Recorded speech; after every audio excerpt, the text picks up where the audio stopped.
Morning all, workout done, school run done, and time for a quick but deep car coach.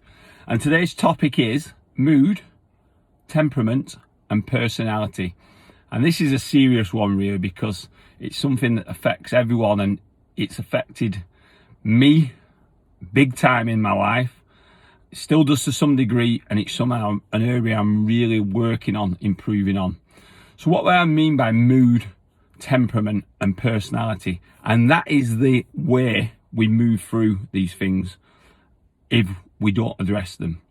So when we talk about mood, when something happens that we don't like, or is sad, or is a challenge, or something that we deem as not being good in a number of ways, it can often put us into a mood.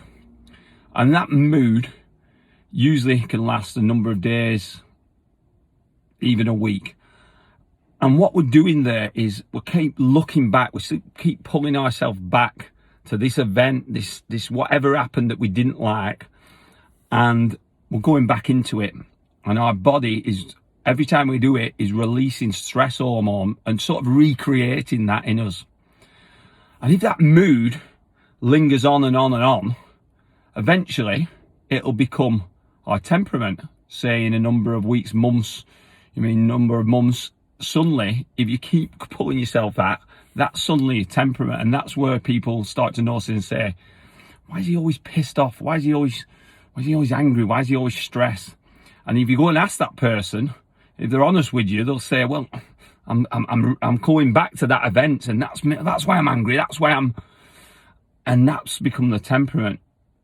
And moods are easier to get rid of than temperament is to get rid of.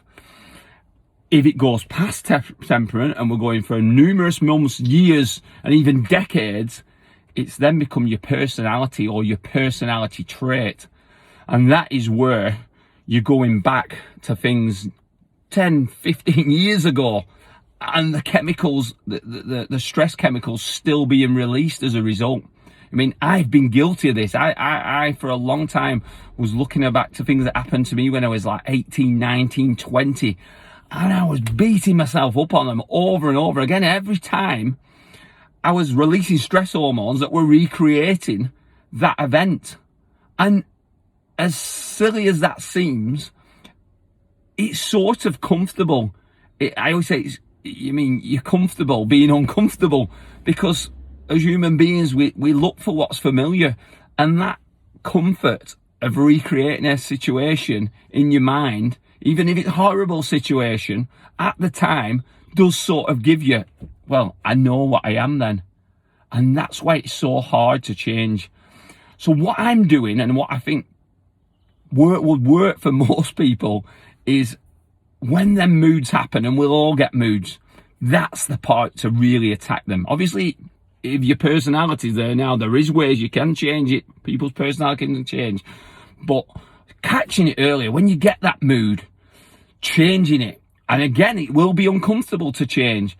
But what I always say is, when there's been a challenge that's put you into a mood, or an event, or even something worse, in catastrophic sadness, if you can look at it and say, right, this has happened, I'll take the lessons, if there is any lessons from it, and now I draw a line on it and move on. Sounds simplistic, but it's so important to get it at that point, because as it gets to a temperament and eventually a personality or a personality trait, it's a lot more difficult to change.